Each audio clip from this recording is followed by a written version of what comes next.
Welcome back to our channel. ఈరోజు వీడియోలో మనం అసైన్మెంట్ ఆపరేటర్స్ అంటే ఏంటి, వాటిని ఎలా యూజ్ చేయాలి అని తెలుసుకుందాం. బేసిక్గా assignment operators are used in programming to assign values to variables. Assignment ఆపరేటర్స్ని వేరియబుల్స్కి వాల్యూస్ని అసైన్ చేయడానికి వాడతాం. అండ్ ఈ అసైన్మెంట్ ఆపరేటర్స్ బేసిక్గా 6 టైప్స్గా డివైడ్ అయినాయి. మనం సింపుల్ అసైన్మెంట్ ఆపరేటర్ని ఫ్రీక్వెంట్గా వాడతాం. సింపుల్ అసైన్మెంట్ ఆపరేటర్ని మనం ఈక్వల్స్ తో డినోట్ చేస్తాం. అడిషన్ అసైన్మెంట్ ఆపరేటర్ని ప్లస్ అలాంగ్ విత్ ఈక్వల్స్ తో ఇండికేట్ చేస్తాం. సబ్ట్రాక్షన్ అసైన్మెంట్ ఆపరేటర్ని మైనస్ అలాంగ్ విత్ ఈక్వల్స్ తో డినోట్ చేస్తాం. మల్టిప్లికేషన్ అసైన్మెంట్ ఆపరేటర్ని ఆస్టరిస్క్ ఈక్వల్ తో డినోట్ చేస్తాం. డివిజన్ అసైన్మెంట్ ఆపరేటర్ని ఫార్వర్డ్ స్లాష్ ఈక్వల్స్ తో డినోట్ చేస్తాం. మాడ్యులస్ అసైన్మెంట్ ఆపరేటర్ని మాడ్యులస్ ఈక్వల్స్ తో డినోట్ చేస్తాం. ఇక్కడ మెన్షన్ చేసిన అన్ని ఆపరేటర్స్ని పైథాన్ ప్రోగ్రాంలో ఎలా వాడాలో తెలుసుకుందాం. మనం వేరియబుల్కి ఏ వాల్యూ అసైన్ చేయాలన్నా సింపుల్ అసైన్మెంట్ ఆపరేటర్ని కన్ఫామ్గా వాడాల్సి ఉంటుంది. ఏ ఈక్వల్స్ టు 45 అని తీసుకున్నాను. హియర్ ఈక్వల్స్ టుని మనం సింపుల్ అసైన్మెంట్ ఆపరేటర్ అంటాం. ఏ ఈక్వల్స్ టు 44 కన్సిడర్ చేస్తున్నాను. ఇక్కడ ఈక్వల్స్ టుని సింపుల్ అసైన్మెంట్ ఆపరేటర్ అని అంటాం. అండ్ బి అనే వేరియబుల్కి 2 అనే వాల్యూ సింపుల్ అసైన్మెంట్ ఆపరేటర్ ద్వారా అసైన్ చేస్తున్నాను. అండ్ ఇప్పుడు అడిషన్ అసైన్మెంట్ ఆపరేటర్ గురించి తెలుసుకుందాం. అడిషన్ అసైన్మెంట్ ఆపరేటర్ అంటే మనకి ప్లస్ అలాంగ్ విత్ ఈక్వల్స్ తో ఉంటుంది.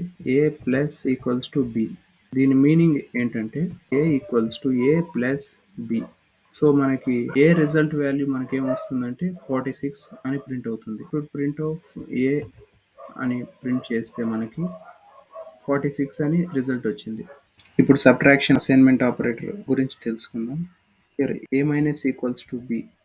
Here minus along with equals టుని మనం సబ్ట్రాక్షన్ అసైన్మెంట్ ఆపరేటర్ అని అంటాం. ఈ సింటాక్స్ మీనింగ్ ఏంటంటే a equals to a minus b. Here a minus b equals to 44 minus 2 equals to 42. ఈ వాల్యూ అంతా ఏలో స్టోర్ అవుతుంది. ప్రింట్ ఆఫ్ ఏ అని మనం ప్రింట్ చేస్తే 42 అని మనకి ప్రింట్ అయింది. ఇప్పుడు మల్టిప్లికేషన్ అసైన్మెంట్ ఆపరేటర్ గురించి తెలుసుకుందాం.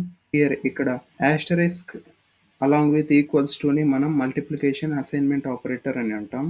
ఈ సింటాక్స్ని మనం ఎలా అర్థం చేసుకోవచ్చు అంటే a equals to a into b. A equals to 44గా ఉంది అండ్ బి ఈక్వల్స్ టు 2గా ఉంది. A into b 44 into 2 that is equals to 88 అవుతుంది. ఆ 88 అన్న వాల్యూ ఏ అనే వేరియబుల్లో స్టోర్ అవుతుంది. ప్రింట్ ఆఫ్ ఏ అని ప్రింట్ చేస్తే మనకి రిజల్టెంట్ వాల్యూ 88 వచ్చింది. ఇప్పుడు డివిజన్ అసైన్మెంట్ ఆపరేటర్ గురించి తెలుసుకుందాం. Forward slash and equals to division assignment operator అంటాం. ఈ సింటాక్స్ని ఎలా కన్వర్ట్ చేయొచ్చు అంటే a equals to a divided by b. A equals to 44 and b equals to 2 and 44 by 2 equals to 22. ఇప్పుడు ఏని ప్రింట్ చేస్తే 22 అన్న వాల్యూ వచ్చింది. And last assignment operator is modulus assignment operator.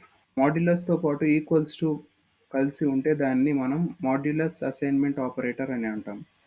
Here దీన్ని మనం ఎలా కన్వర్ట్ చేయొచ్చు అంటే a equals to a modulus b. ఏని ప్రింట్ చేస్తే హియర్ 44 మాడ్యులస్ 2 ఈక్వల్స్ టు 0 వస్తుంది. ఎలా అంటే 44 అన్నది 2తో పర్ఫెక్ట్గా డివిజిబుల్ అవుతుంది అండ్ రిమైండర్ 0 వస్తుంది. కాబట్టి ఏ మాడ్యులస్ ఈక్వల్స్ టు బి అని చేసినప్పుడు 0గా ప్రింట్ అవుతుంది. So this is about assignment operator.